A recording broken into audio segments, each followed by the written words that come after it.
Hello everyone, ನಾವು ನಿಮ್ಮ MTV. Welcome to our channel. Hi friends, ಇವತ್ತಿನ ಟಾಪಿಕ್ ಏನಂತಂದರೆ ಅದು ಒಂದು ಸಮಥಿಂಗ್ ಶೈನ್, ವ್ಯಾಲ್ಯೂಯಬಲ್ ಆ್ಯಂಡ್ ಎಲ್ಲರೂ ಹತ್ತಿರ ಇರುವಂಥ ಒಂದು ವಸ್ತು. ಅದು ನಿಮ್ಗೆ ಗೊತ್ತಿರ್ಬೋದು. ಅದೇನಂದರೆ ಗೋಲ್ಡ್. ಗೋಲ್ಡ್ ಅಂದರೆ ನೀವು ನೋಡಿರ್ಬೋದು, ಇಂಡಿಯಾದಲ್ಲೇ ನೋಡಿರ್ಬೋದು. ನೀವು ಮೋಸ್ಟ್ ಆಫ್ ದ ಪೀಪಲ್ ಬಂದು ಗೋಲ್ಡನ್ನು ಹೆಂಗೆ ವೇರ್ ಮಾಡ್ತಾರೆ. ಒಂದು ಇಯರಿಂಗ್ಸ್ ಆಗಿರ್ಬೋದು, ಇಲ್ಲಾಂದರೆ ಗೋಲ್ಡ್ ವಾಚ್ ಆಗಿರ್ಬೋದು, ಇಲ್ಲಾಂದ್ರೆ ಬ್ರಾಸ್ಲೆಟ್ ಆಗಿರ್ಬೋದು.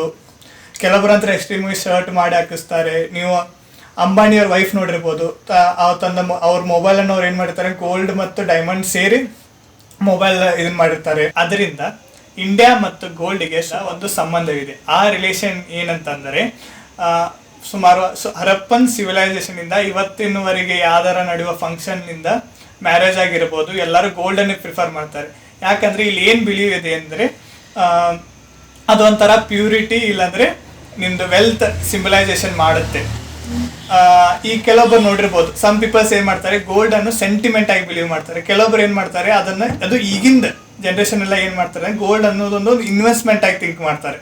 ಅಂಥರಲ್ಲಿ ಒಂದು ಎಕ್ಸಾಂಪಲ್ ಏನಂತಂದರೆ, ಯಾವ್ದಾರ ಫೆಸ್ಟಿವಲ್ ಲೈಕ್ ದೀಪಾವಳಿ ಆಗಿರ್ಬೋದು, ಅಕ್ಷಯ ತೃತೀಯ ಆಗಿರ್ಬೋದು. ಅಂತರಲ್ಲಿ ಇಲ್ಲಿ ಇಂಡಿಯನ್ ಪೀಪಲ್ಸ್ ಏನು ಬಿಲೀವ್ ಮಾಡ್ತಾರೆ ಅಂದರೆ, ಅವತ್ತು ಗೋಲ್ಡ್ ತೊಗೊಳಕ್ಕೆ ಪ್ರಿಫರ್ ಮಾಡ್ತಾರೆ. ಯಾಕಂದರೆ ಅವತ್ತು ಗೋಲ್ಡ್ ತೊಗೊಂಡ್ರೆ ಒಂದು ಒಳ್ಳೆಯ ಘಟನೆ, ಇಲ್ಲಾಂದ್ರೆ ಒಳ್ಳೆ ಇದನ್ನ ಸೂಚನೆ ಅನ್ನೋ ಬಿಲೀವ್ ಮಾಡ್ತಾರೆ. ಸೊ ಅಂಥರಲ್ಲಿ ಈ ಜಗತ್ತಿನಲ್ಲಿ ಈಗ ಗೋಲ್ಡ್ ತಗೊಳ್ಳೋರು ಯಾರಂತಂದ್ರೆ, ಇಲ್ಲ ಕನ್ಸ್ಯೂಮ್ ಮಾಡೋರು ಯಾರಂತಂದ್ರೆ, ಇಂಡಿಯಾನ ಟಾಪಲ್ಲಿದೆ. ಅಂಥರಲ್ಲಿ ಗೋಲ್ಡ್ ಅನ್ನೋದು ನಮ್ಮ ಸೊಸೈಟಿಗೆ ಒಂಥರ ಇಮೋಷನ್ ಆಗಿ ಬಿಲೀವ್ ಮಾಡ್ತಾರೆ. ಸೊ ಈ ಗೋಲ್ಡ್ ಯಾಕಪ್ಪ ಇಷ್ಟೊಂದು ಹೈ ವ್ಯಾಲ್ಯೂ ಹೋಗ್ತಿದೆ? ದಿನೇ ದಿನೇ ನೀವು ನೋಡ್ತಾ ಇರ್ಬೋದು, ಗೋಲ್ಡ್ ಪ್ರೈಸ್ ತುಂಬ ಹೈ ಆಗ್ತಾನೆ ಇದೆ. ಇದಕ್ಕೆಲ್ಲ ರೀಸನ್ ಏನು?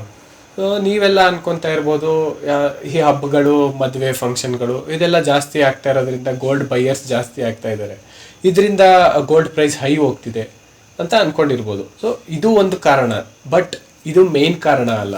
ಮೇನ್ ಕಾರಣ ಏನು ಅಂತಂದರೆ, ನಿಮಗೆಲ್ಲ ಗೊತ್ತಿರ್ಬೋದು, ರಷ್ಯಾ ಉಕ್ರೇನ್ ವಾರ್ ಎಲ್ಲ ನಡೀತಿತ್ತು. ಸೊ ಆಲ್ಮೋಸ್ಟ್ ತುಂಬ 2-3 ವರ್ಷಗಳ ಹಿಂದೆಯಿಂದ ಎಲ್ಲ ವಾರ್ಗಳು ಸ್ಟಾರ್ಟ್ ಆಗಿದೆ. ಸೊ ಎಲ್ಲ ದೇಶಗಳು ಏನು ಮಾಡ್ತಾ ಇದ್ದಾರೆ ಅಂತಂದರೆ, ಅವರವರ ವೆಲ್ತ್ಗಳು, ಆ ದೇಶದ ವೆಲ್ತ್ಗಳು ಏನಿವೆ ಅದನ್ನೆಲ್ಲ ಒಂದು ಅಸೆಟ್ ಆಗಿ ಅದನ್ನೆಲ್ಲ ಅಮೇರಿಕಾದಲ್ಲಿ ಸ್ಟೋರ್ ಮಾಡಿ ಇಡ್ತಾರೆ. ಯಾಕಂದರೆ ನಿಮಗೆ ಗೊತ್ತು, ಡಾಲರ್ಸ್ ಅಂದರೆ ಅದೊಂದು ಎಕ್ಸ್ಪೆನ್ಸಿವ್, ಅದಕ್ಕೆ ವ್ಯಾಲ್ಯೂ ಜಾಸ್ತಿ ಆಗಿರುತ್ತೆ. ಸೊ ಎಲ್ಲರೂ ಡಾಲರ್ಸ್ ಆಗಿ ಅವ್ರ ವೆಲ್ತ್ಗಳನ್ನ ಡಾಲರ್ಸಲ್ಲಿ ಸ್ಟೋರ್ ಮಾಡಿ ಇಟ್ಟಿರ್ತಾರೆ.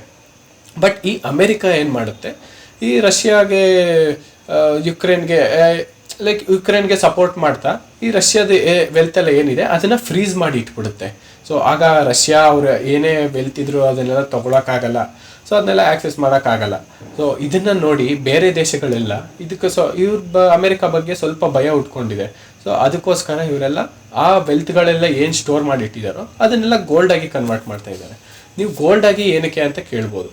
ಸೊ ಈ ವೆಲ್ತ್ನ ಬೇಕಾದ್ರೆ ಪ್ರೈಸಸ್, ಈ ಡಾಲರ್ಸು, ಇಂಡಿಯನ್ ರುಪೀಸು ಇದೆಲ್ಲ ಹೈ ಲೋ ಎಲ್ಲ ಹೋಗ್ತಾ ಇರುತ್ತೆ ಪ್ರೈಸಸ್ಸು. ಬಟ್ ಈ ಗೋಲ್ಡ್ ಏನಿದೆ ಇದನ್ನು ಯಾರು ಕಂಟ್ರೋಲ್ ಮಾಡೋಕ್ಕಾಗಲ್ಲ. ಯಾವುದೇ ಕಂಟ್ರಿ ಆಗಿರ್ಬೋದು, ಅಮೇರಿಕಾ, ಚೈನಾ, ಇದೆಲ್ಲ ಯಾರು ಕಂಟ್ರೋಲ್ ಮಾಡೋಕ್ಕಾಗಲ್ಲ. ಇದನ್ನು ನೀವು ಯಾವುದೇ ಕಂಟ್ರಿ ಗೋಲ್ಡಾಗಿ ಕನ್ವರ್ಟ್ ಮಾಡಿದ್ರೆ, ಯಾವುದೇ ಕಂಟ್ರಿಯಾಗಿ ಹೋಗಿದ್ರು ಆ ಗೋಲ್ಡನ್ನ ಯೂಸ್ ಮಾಡ್ಕೊಬೋದು. ಈ ಗೋಲ್ಡಲ್ಲಿ ಏನಂತಂದರೆ, ಆ ಗೋಲ್ಡ್ನ ಯೂಸ್ ಮಾಡ್ಕೊಳ್ಳೋದ್ರಿಂದ ಎಲ್ಲ ಕಂಟ್ರಿಲೂ ಸೇಮ್ ಪ್ರೈಸಸ್ ಇರುತ್ತೆ. ಆ ಗೋಲ್ಡ್ ಇನ್ನೂ ಜಾಸ್ತಿ ಆಗ್ತಾನೆ ಹೋಗುತ್ತೆ ಫ್ಯೂಚರಲ್ಲಿ ಕೂಡ. ಸೊ ಅದಕ್ಕೆ ಎಲ್ಲರೂ ಏನು ಮಾಡ್ತಾ ಇದ್ದಾರೆ, ಗೋಲ್ಡ್ ಬಾರ್ಸ್ ಆಗಿ ಅದನ್ನು ಕನ್ವರ್ಟ್ ಮಾಡ್ತಾ ಇದ್ದಾರೆ. ಇದೆಲ್ಲ ನಮಗೆ ಏನು ಫ್ಯೂಚರ್ ಇನ್ವೆಸ್ಟ್ಮೆಂಟ್ ಥರ. ಸೊ ಇದೇ ಒಂದು ಮೇನ್ ರೀಸನ್ನು ಏನಕ್ಕೆ ಗೋಲ್ಡ್ ಪ್ರೈಸ್ ಹೈ ಹೋಗ್ತಿದೆ ಅಂತ.